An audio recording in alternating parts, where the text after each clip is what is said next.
Welcome to From Another Angle, a Carnegie Council podcast. I'm Hilary Sutcliffe and I'm on the board of the Carnegie Council for AI and Equality. In this series, I get to talk to some of today's most innovative thinkers who take familiar concepts like democracy or human nature, regulation, or even the way we think about ourselves and show them to us from a quite different angle. And what really excites me about these conversations is the way they challenge our fundamental assumptions. And certainly for me, and I hope for you too, their fresh thinking makes me see the world in a new way and opens up a raft of possibilities and ways of looking at the future. But today, we are looking not just at fresh thinking, but at fresh doing. So in my research on trust, which began in earnest in 2017, I was particularly inspired by the simple advice of trust expert and philosopher Baroness Honora O'Neill, who explained the question of how to restore trust is on everyone's lips. Well, the answer is pretty obvious. First, be trustworthy, and then provide good evidence that you are trustworthy. Now, we hear a lot about trustworthy technology and trustworthy companies in the tech space, but how to be trustworthy? That was what I wanted to know. And trust research is a blizzard of conflicting concepts and ideas, really, and which had me laying my head on my desk and actually crying with confusion at one point. But gradually, across an array of different areas of psychology, behavioral science, political science, science and technology studies, I saw this emerging picture of what I'm sort of calling drivers of trust or signals of trustworthiness that were common to all these areas. I've distilled these to accidentally, actually, the magic 7. And I want to use this as the basis of our conversation today.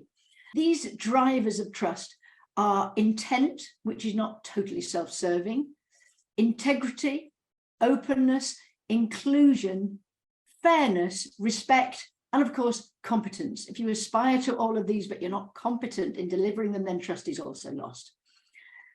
These are things we really know, in fact. They're issues that we hear we need to do all the time.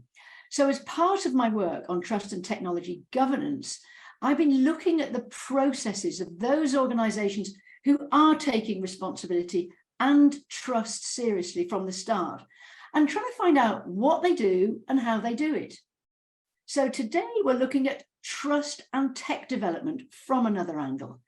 And I'm delighted to welcome Julie Dawson, who is Chief Policy and Regulatory Officer of global digital identity company Yoti. Julie, you are most welcome. Thank you very much for joining us. Thank you, Hilary. It's a real pleasure to be here. Thank you. So Julie, let's first start with what is digital identity and what is the company for and what problems is it supposed to be solving? Thank you, Hilary. So it's all really about how do people prove who they are or just how old they are. And that's really tricky for many people around the world that, say, for instance, don't have an identity document. So we wanted to look at how could people do this simply and safely. And over time, that has changed. So if you think a few hundred years ago, it would be you knew everybody in your local village and you knew that this was Hilary and this was Julie. But now, because we're working globally, it's really, really important. And we all read about the fraud hacks around the world. We read, in Australia just a few months ago, half of the population's identity details were hacked. So governments around the world are looking at how can you do this? And we as a company wanted to find out how could we do this for people online, but also in person? And how could we help people with documents, people without documents? How could you let people share less rather than more? And obviously do it safely. So yeah, that's it in a nutshell, proving who you are or how old you are, either face-to-face, in person, or online, and trying to do it in a way that is safe and that is understandable by people, and using the technologies that exist today, most of us with a smartphone, and looking at how you do that. So you can set it up once and reuse it many times. That's the sort of second generation of digital identity. The first generation was on a one-off basis, uploading a document and just using it on a one-off basis. So those are the two types of ways that people prove identity. If you look across Europe soon, there'll be reusable digital identity wallets, they're called, in pretty much every country in Europe. And lots of parts of the world are building what they call trust frameworks around digital identity. That's the UK, Singapore, Canada, Australia, New Zealand, the whole of Europe. So we're looking at how do people in all of these different areas and in many different walks of life, many different sectors, prove either their age or their identity or things about them. You know, this was something we saw during COVID, wasn't it? If you wanted to travel, you had to prove that you had a certain vaccination or that you didn't actually have COVID at that time. It could be for employment, you need to prove that you've got a clean criminal records check or a certain qualification. So that's it in a nutshell. Is that enough, Hilary? That's absolutely great. I do remember at Brussels airport frantically trying to prove that I'd had my vaccine and that I was okay and going back. And so I would have loved to have had the Yoti digital identity and have that as part of that wallet there. So this is like a wallet. I mean, that's like an Apple wallet. So other phones are available. So you have all sorts of different things on your phone in your wallet. So yes, there's different ways that it can happen, but I think one of the key things for me as an individual, if with a reusable wallet, you're setting up once, using it many times, but you know that Yoti does not know that you're using it in the morning to share you're over 18 on a dating site, using it in the evening in your supermarket to get some wine. Then you might be logging in to pay your taxes or pay a parking fine. But the key thing, I think, for the individual is that that's straightforward, but that there's no surveillance. Yoti does not know what you're doing with each of those different parties. So the business model is that it's free for the individual, and it's those other different organizations that are paying for a check. And you might have come across that in the past with things like anti-money laundering or know your customer type checks. But yes, if you think of it in that way, it's a good simple analogy. You might at the moment in your wallet have all sorts of different things, your driving license, your passport, but then add to that in the future maybe your different qualifications, your memberships, other things about you. I might want to share my, peanut allergy with an airline, or I might want to share the fact that I'm a scout leader getting into a scout jamboree. There could be many different use cases where I want to selectively disclose different parts of my identity to different people, and to do that safely without filling in long forms. And doing it in such a way that is private to me. But we have to obviously be mindful that not everybody will have all of those documents. Not everyone will have the latest and greatest device. And so one of the big challenges in this world is, one, how do you look at that streamlining, but also how do you look at making that inclusive, straightforward, and understandable for the vast majority of citizens? Really interesting. So let's go back to the trust drivers.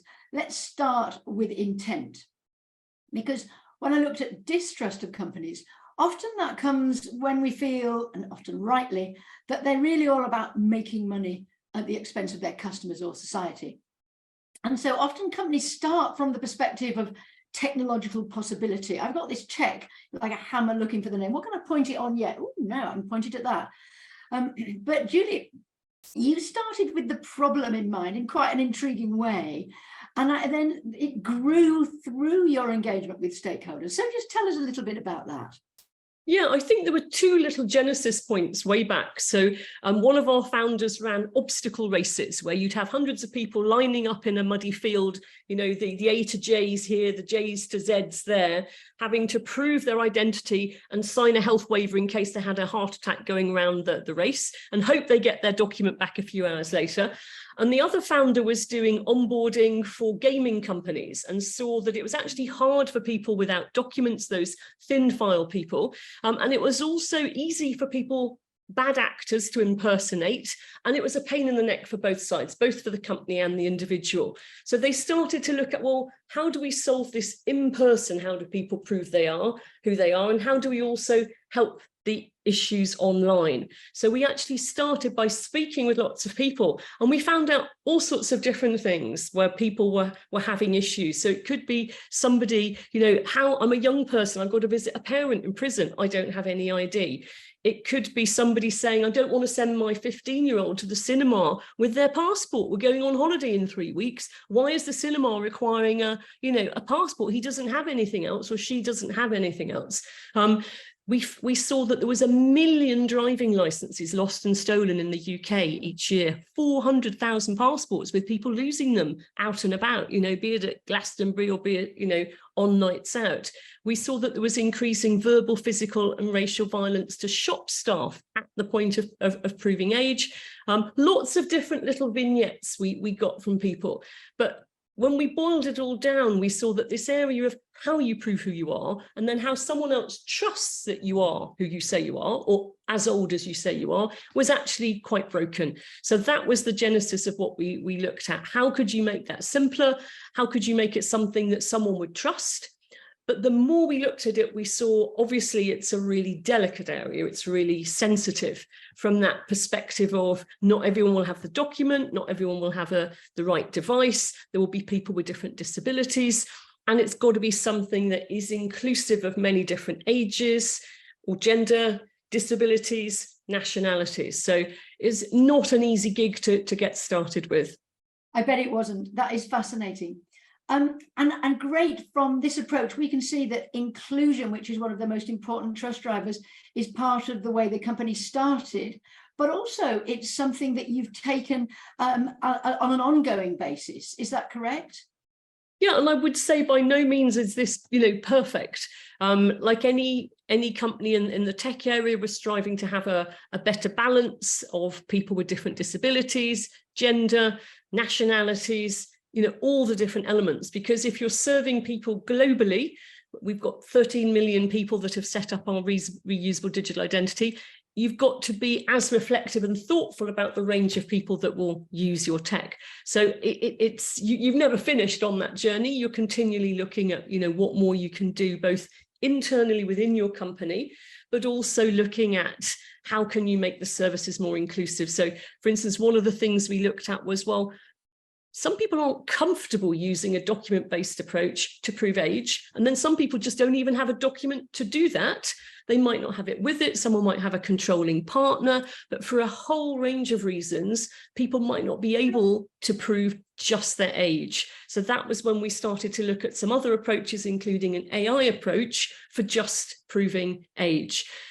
We also looked at the cost of root identity documents. In the UK, it's, for instance, but in lots of countries, it's actually quite expensive to buy an identity document. So in the UK, we've looked at lower cost options, and then continually looking at the whole range of disabilities and how can we make what's actually quite a delicate process from the security perspective, something that people with a range of disabilities can also access. With or without support is also another long journey, working on the what are called WCAG, the Global Accessibility Guidelines. So yeah, it's an unfinished symphony. We keep at it. I would say by no means are we perfect, but we're definitely keep on trying to improve that inclusion and diversity. I mean, what I liked about Yoti as a case study when I looked at this, and partly why I invited you on, I've done some work recently on stakeholder engagement and how starting with the most impacted by the problem is a great place to be. But usually you start on the most influential or the noisiest, or you don't even bother to ask those questions at all. And I really liked that in lots of different areas, you have been starting with who is the most impacted by the problem, who would be most impacted by the solution, and who is not even accessible to the solution, might not be accessible to them, and what to do about that. So I was quite admiring of that. And I saw also that this was part of your 7 company principles: always act in the interests of our users. But I'm actually quite skeptical of values. I read a great study from MIT which said that for companies, their actions and those espoused in their values were quite often reverse correlated according to their employees. So that the biggest value, we are whatever, their employees said, actually, you know, you actively don't do that. So tell us, you know, this is sounding very impressive already, but it's about to walking your talk. So could you talk us through some of the processes that could be relevant for all sorts of different companies, not in this quite complex sector, that you use to, you know, guard against being accused of trust washing, ethics washing, and those sorts of things? And how do you show the evidence of your trustworthiness in this sort of regard?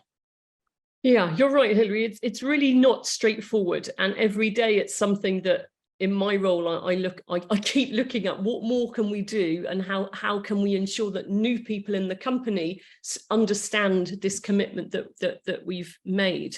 I think one of the things we did from pretty early on was getting a group of people, our external advisors, who had even more expertise than anyone internally on areas like the human rights side, the consumer rights, looking at accessibility, online harm, so that every quarter we have to go to them. They're scrutinizing each week all of the internal comms within the company. And we have to explain what are the new things that we're doing and why, how things are progressing. And that is quite full on. So a lot of people said to us, you're mad to expose yourselves like that. The terms of reference are published openly, the minutes are published openly, and each of these experts is an expert in their own field. And it's obviously more important for them, their track record in human rights or consumer rights, than actually their role at Yoti. So the balance is such that that is where their integrity lies. So they will point out if they don't think on the human rights or the consumer rights or an area that we're doing enough. They keep, they are there to challenge us, and we've built that in as a mechanism. But we've also tried to build in an internal group of people from all different teams in the company to be extra eyes and ears, because I can't be everywhere. My team of the regulatory and policy don't sit in every other team. So what we in a way need is to build up that, that thinking and the sort of conscience element and the questioning and the sort of thing. What would you not be comfortable to tell your mum, your gran, your dad, your child about? Is there anything in your work today that you're not comfortable about? Feel confident that you can tell your group of people within the internal ethics group about this, and that group can pass things on to the external group. So a pre-whistleblowing. Everybody's seen the Frances Hogan story in the last few years. What most tech companies would rather is preempt that and get things out in the open and thrash them out before you get to the whistleblowing stage. So in a way, that's one of the things we've tried to do. And I'd say the second one's probably with the B Corp. So I don't know if lots of listeners will have heard of B Corps, but through B Corps, you've got a couple of hundred of metrics which you are reviewed on, all sorts of different areas, but effectively how you treat your staff, how you treat your suppliers, your customers, your governance, the environment, etc. And you have to literally show evidence on each of those over 200 sections. I can share the Excel with you later, Hilary, have a look, because it's not something you can just skirt over. It takes a lot of work to go through. So be it your male-female pay differential, be it how you say goodbye to a supplier where it hasn't worked out, what are the different things and what is the evidence you show for that? So doing B Corp quite early on was something that forced us to be more thoughtful in a much broader set of areas before we even had any customers. And that's something that it's more of a movement than just a box ticking exercise. But I'd say, inviting scrutiny is something we've tried to do, and we've done that also through round tables, bringing in regulators and NGOs and different bodies on, one of our key AI products on the age estimation front. And that's been something that actually one of our guardians suggested we did. And initially we did it even before the product was really brought into market. And that teased out, what could the intended, unintended consequences be, both positive and negative, of deploying the tech. And a lot of things that a few years later we see now in the AI Act and the AI matrices that companies are preparing was something that actually that group forced us to do quite early on. So yeah, we keep at it. It's not easy as a small and scaling company. You still have all of the challenges that you've got to get to profitability. You're still trying to balance the books, pay your staff, do all those other things. But at the same time, you've got this long-term ongoing investment that you're trying to do it in a transparent way and trying to do it in a way that stands up to the scrutiny. That's great. I think what I love actually about this too, and we've got the other trust drivers, we've got accountability and we've got integrity in there and inclusion and of course openness. So there you've got the full suite of trust drivers in some of the steps that you're taking. And I think back to my learning on trust, and also a very large number of years on corporate responsibility, this idea of seeking out challenge, seeking out negative input, and psychological safety internally are probably the three central pillars of trustworthiness, but also the three main causes of distrust. And I speak to lots of people internally in tech ethics who actually say we haven't got psychological safety at all. And in different technologies, really, we haven't. They just don't want to hear. They say they want to hear, we tell them, and nothing happens. And so I hear that. I'm doing something at the moment, I can't name the type of organization, but really the whole system, in academia as well as business, does not value psychological safety and does not value negative opinions. There's a great project called the European Environment Agency's Late Lessons from Early Warnings, which looked at all of the big problems you're looking at, whether it's Chernobyl or various environmental issues. There's always someone telling you. There is always someone that's been telling you probably for years, if not decades, and they've been ignored because they don't look important enough. They're not really one of us, or they're internal and they're too junior. And I think the biggest finding of my trust project really is the importance of listening to the opinion of people whose opinion you don't remotely value, because they're the ones that are telling you something that's going to come and bite you. So that's one of the real reasons why I'm so pleased to have you on here, because I've been looking at your company and talking to you and others, and you do walk that talk. And so I don't know, let's hope not, but I don't see any Francis Hagens coming out of Yoti, as we hear with lots of other companies saying we've heard this, and they don't take any notice. So quite well done for taking that on so early and actually in such a sort of integral way.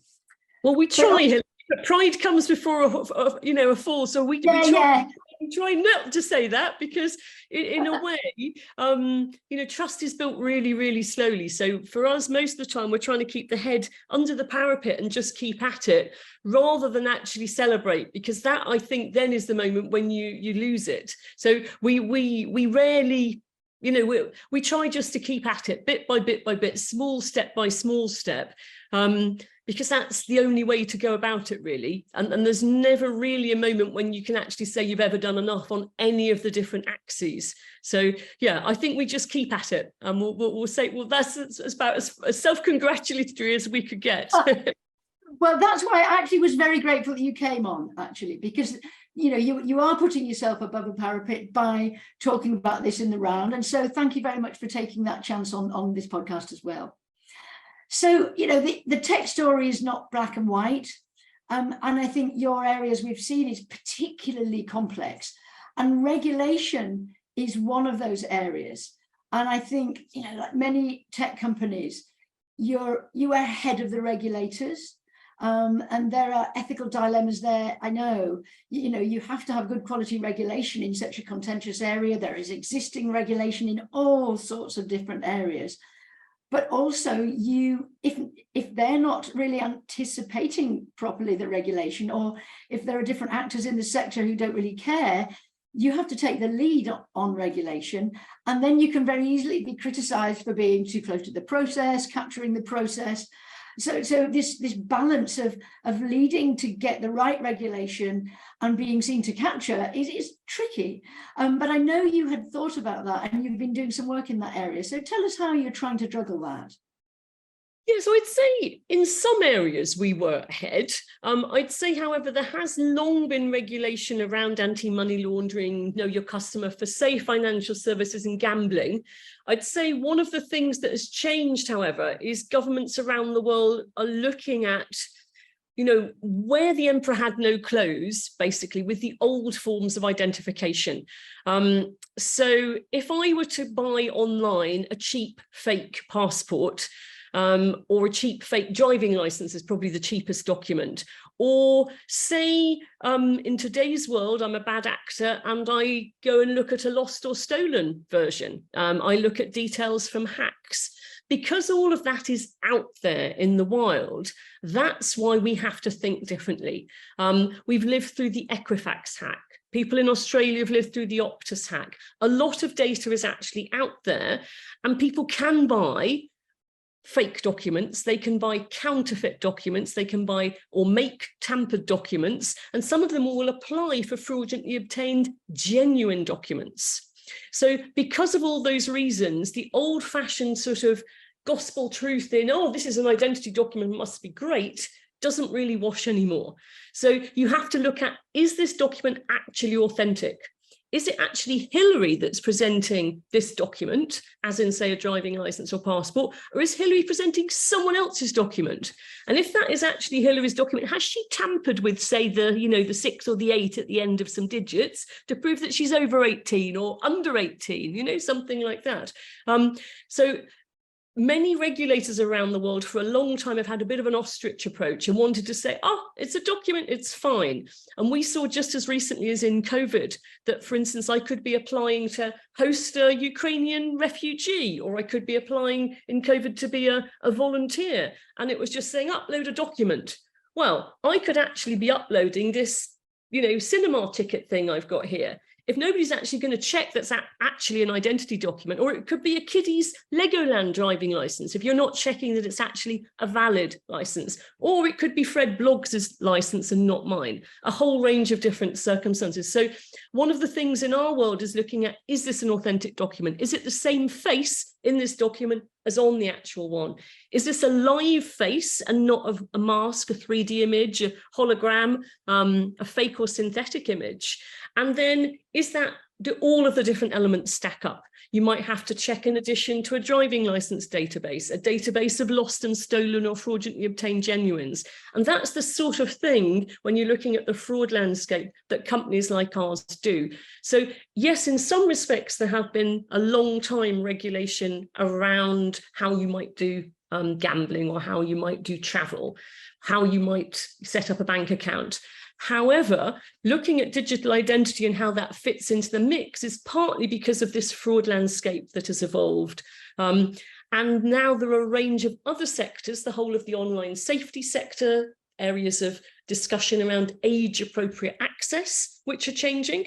So many regulators around the world are saying, well, we wouldn't let a 10-year-old do this offline, go into a strip club or buy alcohol. Why are we letting them do this online? We wouldn't have a whole bunch of 5-year-olds in this park live streaming to a bunch of 50-year-olds, but we're letting them do that online. Is that right? So age appropriateness is something that our company has been building technology to meet for quite a few years, and digital identity, either in that reusable way that we described, or the one-off transactional, is another area. And then e-signatures is another area where around the world governments are starting to think, if I'm buying or selling a house, do they really want to know it's me that signed, and actually link that to my government issued identity document to check it's not just an email to and fro that someone has intercepted? So yes, we've been ahead in some respects, and we've spent a lot of time trying to engage with those governments that are building trust frameworks around the world, and to input. And the same in the age assurance area. We've been inputting in the standards development around age assurance, and also with organisations that have been looking at how should age appropriate design be put into practice. If I'm a parent signing for say, I'm giving parental consent, is this an adult that's over 25 would be an example. So yes, we've tried to be ahead in some areas. In other areas, many others have paved the path ahead of time through other regulations. And yes, we've taken part in sandboxing, would be one of the ways that we've worked jointly with regulators, and through these regulatory roundtables that I've described. Obviously, things are changing really fast. And some of these new technologies, like the new image making technologies, must be causing a bit of a headache. So what is causing you to lose sleep now? So what about some of the difficulties you're facing, and what about some of the things that's moving so quickly in technology? What do we have to worry about, and what are you worrying about? let me split that into a few areas. I'd say globally for digital identity, looking at what is the parity of acceptance, that governments actually realise we can't do that ostrich approach and say that just physical documents are the way to go. That ship has sailed. So bringing in regulations to enable digital forms to be used, that parity of acceptance of a digital version with the physical is one big discussion that is happening in the UK, Australia, Canada, a few parts of the world, starting to happen in Europe, but it's been very slow. We've been at this for 10 years and some of those regulations are still only just coming in. For instance, in the UK, you still can't go into a supermarket and prove your age using a digital form of verification. It still has to be something physical shown in person. There might yet be a change in the next year or so, but that will require a change in primary legislation to enable that digital form to be used. I'd say another big area is where people get cross-wired and they think that just because, say, the word facial is used, that it's always facial recognition and it's always surveillance. However, if you're setting up a digital identity and you're coming back to it, you need to know it really is Hilary reopening her digital identity. So you're doing that match to check that it's you. And then we mentioned there's 1 billion people on the planet that don't have a document. And in the UK, that's 24% of adults, 33% of young people don't have an ID document. To prove age, they can do a facial age estimate, which just detects, is that a live face, analyzes it and gives the result. They don't require a document for that. And that's just detecting a face, analysing, but not recognising. There's no unique recognition that that's Julie or Hilary in the supermarket buying the bottle of wine, proving they're over the age of 18 or 25.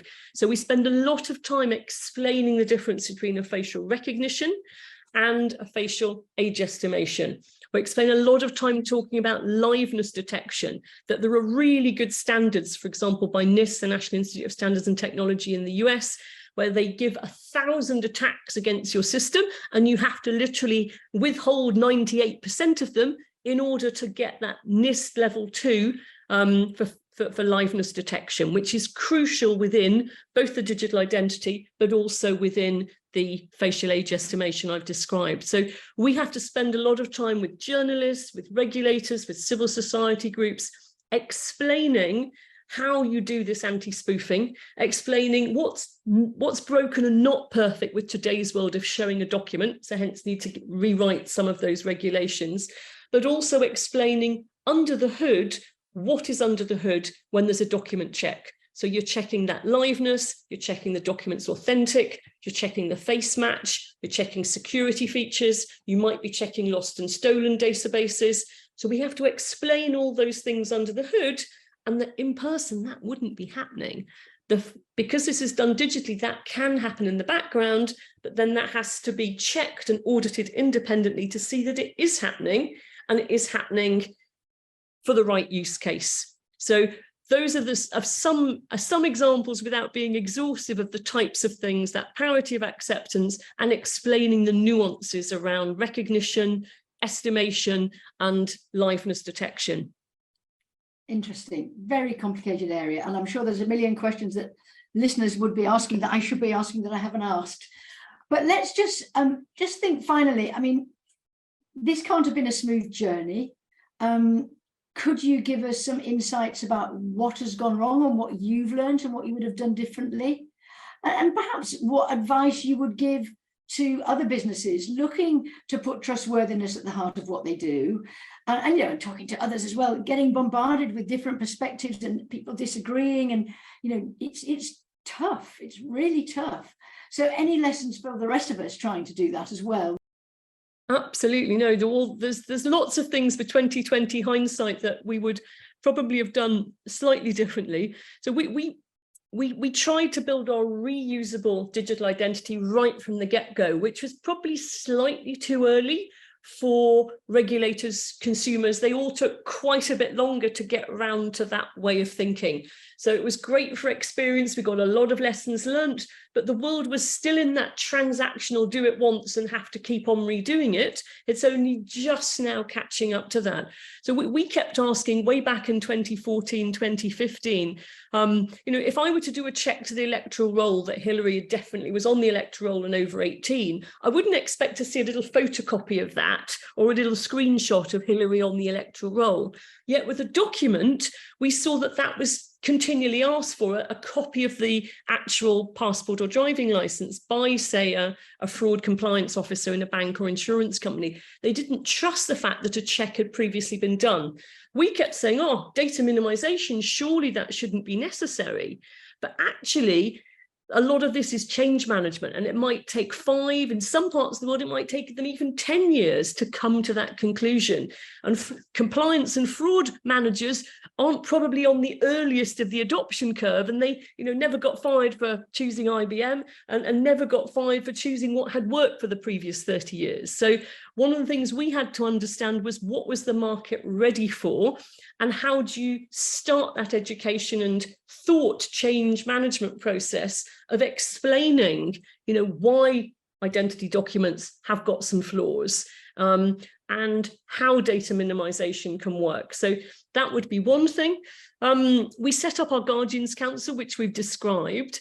And I think probably COVID hit us, and we all of a sudden woke up to the fact that our Guardians had actually nearly served 2 terms with us.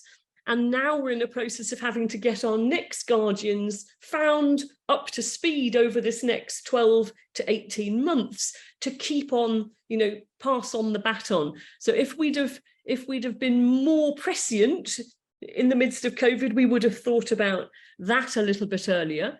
Accessibility, I think, is a big early area that had we got expertise literally in-house from the get-go, that would have saved a lot of rework, education and training. We just didn't find quite that right set of expertise right at the beginning.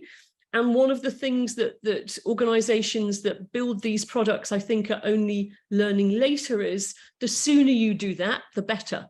But it's, it's a bit like somebody says to me, when's the best time to buy a tree? 10 years ago, you should have already planted it. And it's a little bit like that with some of these things with accessibility. The sooner you start, the better.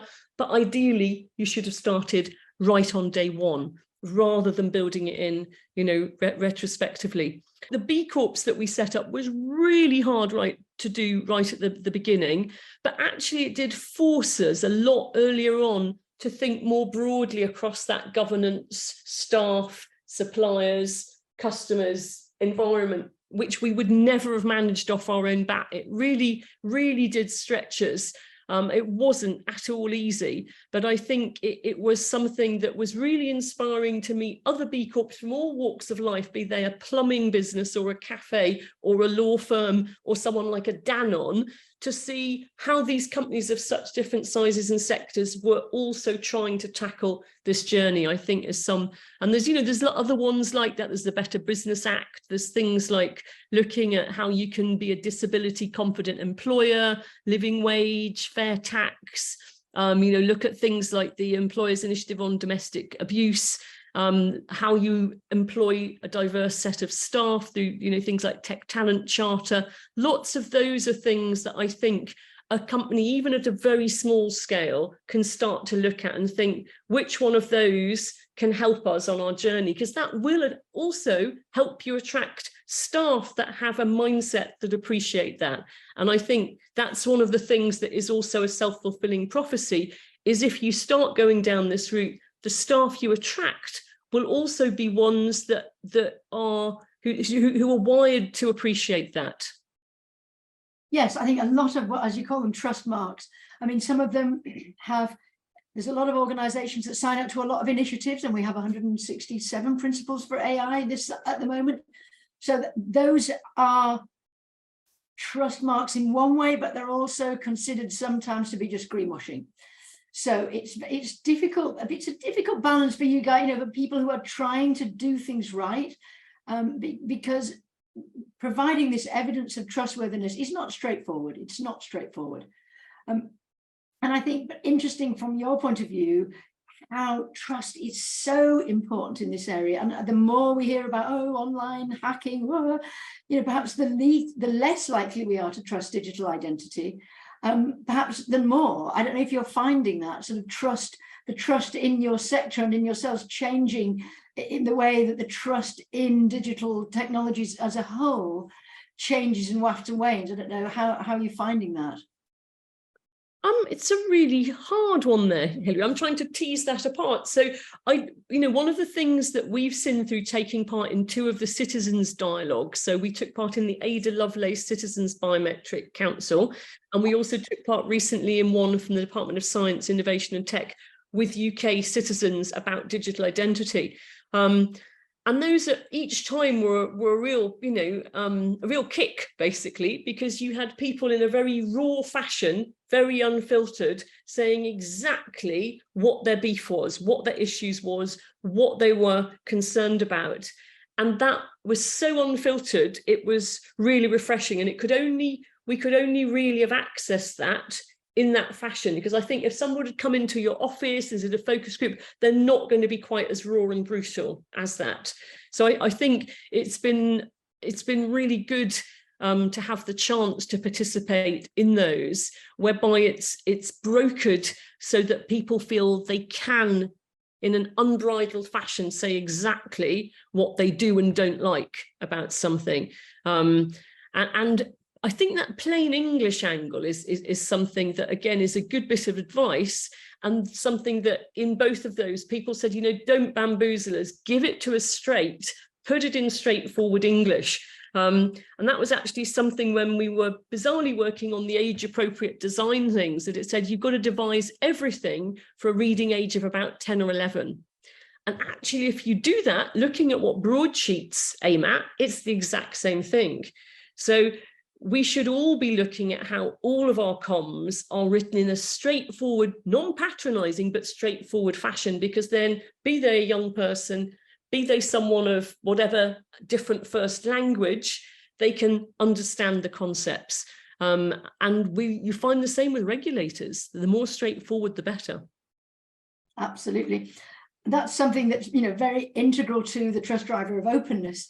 And I have a little side hustle on bullshit, where I do workshops with organizations about their obscure language and why they're using this ridiculous turgid guff or awful buzzwords, and what it means about it and what it says about them. Because why don't organizations communicate properly? It is difficult, but really it's so obvious. So I think particularly legal contracts, I think, is a prime example there. When you see these 48-page terms of service or 52-page privacy policies, one of the things that was also really good with the age-appropriate design work was they were forced to have sort of design sessions with young people, look at gamification, look at what were the key elements, how do you include some sort of graphics, how do you actually make it something that people want to get through and read, and we might go up from 1% of people reading them to maybe 2%, or even 5 more summarized ones. But yeah, you've got to start going down that route, because otherwise nobody will understand actually really what they're signing up to.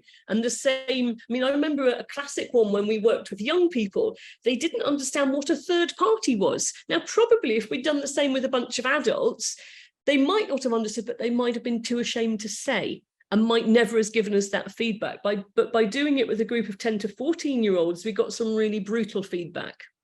Yeah, great, brutal feedback. I think this is our second series of the podcast. In the first series, there's a number of people talking about the engagement of citizens, the power of these citizen engagement projects, whether it be assemblies or juries or different types of feedback, and how difficult and challenging they are, but how you never get that sort of information anywhere else, and how useful they are for everybody involved.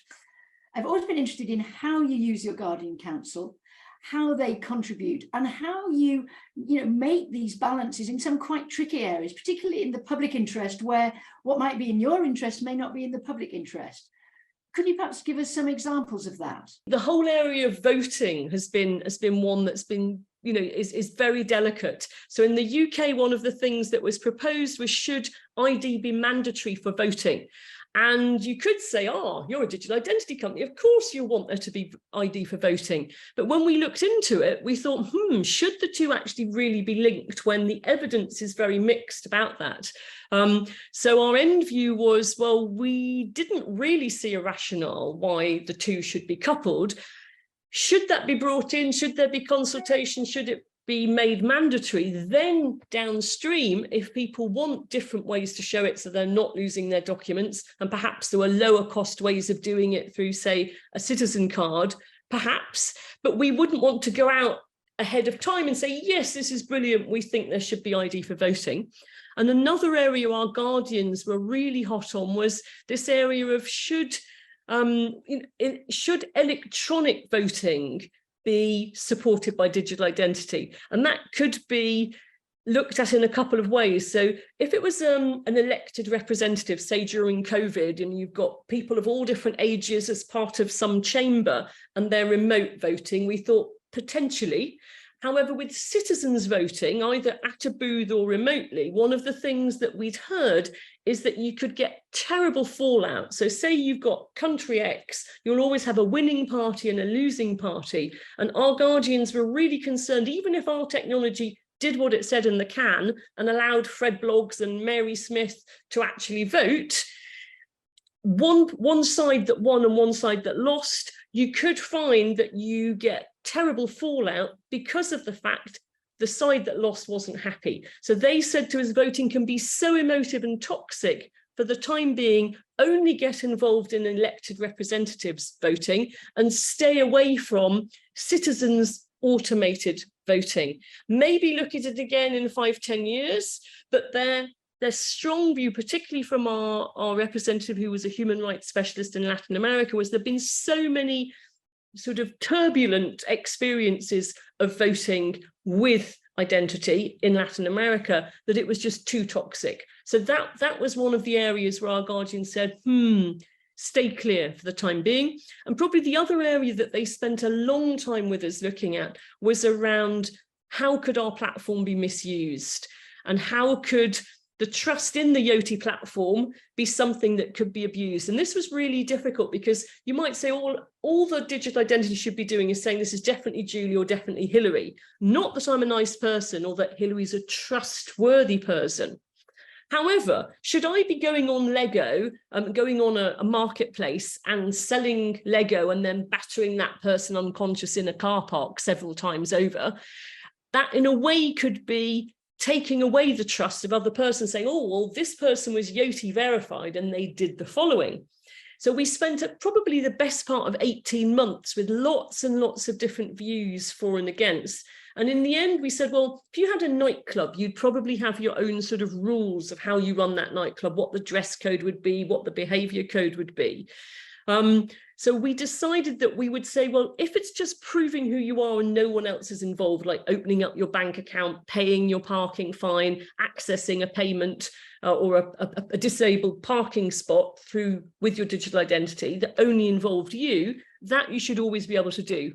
However, if we were working with sharing platforms or marketplaces and somebody really abused that trusted position in a community, we would reserve the right just for that sort of a sharing or meeting use case to remove somebody's access with that platform, of them re-going on the platform to, say, the marketplace, albeit knowing that that could be really difficult to get the evidence. So we're 10 years on and we've not had to invoke that clause, but it was the sort of thing that literally took a lot of time of us thinking through how would we deal with repeated either violent or fraudulent misuse that could bring mistrust amongst users. So it's as one still that we haven't had to test at large scale, but that really occupied our minds.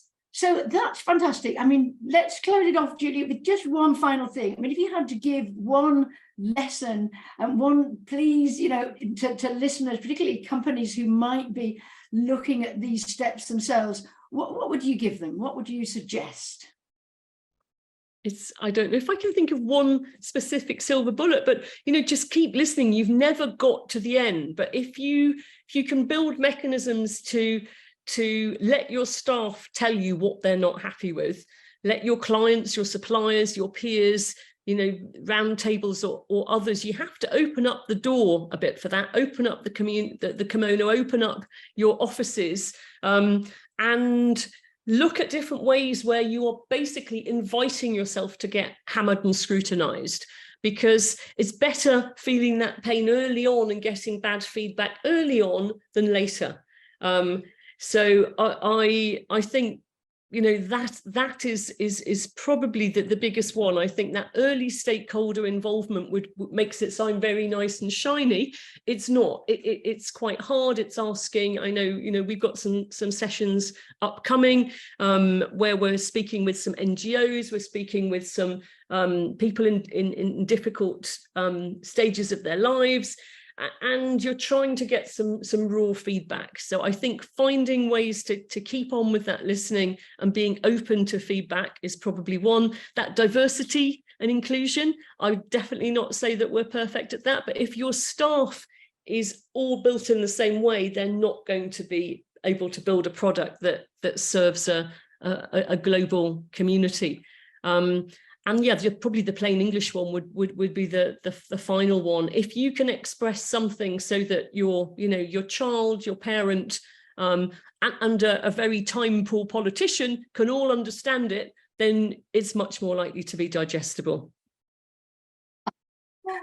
That was the findings of my trust project, Julie. Thank you very much for that. And I didn't prompt you in any way. Thank you very much, Julie, for sharing your thoughts, sharing with us so candidly what your company does, and very good luck to you in the future. Thank you so much. It's been a real pleasure and privilege to join you here today, and great to learn more about the work of Carnegie. Thank you.